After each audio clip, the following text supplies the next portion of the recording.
Այդքան է, որ մենք անընդհատ ասում ենք բանակի օրն է, այո, մեր բանակի օրը, որը մեր երեխաները ուրիշ ձև ընկալեցին, նրանք իսկական զինվորներ էին,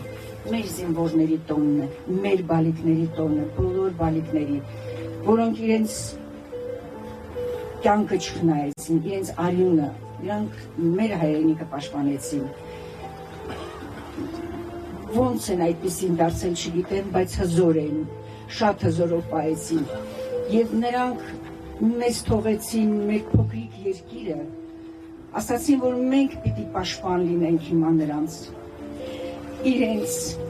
մեր հողին, մեր ջրին, ամեն ինչին։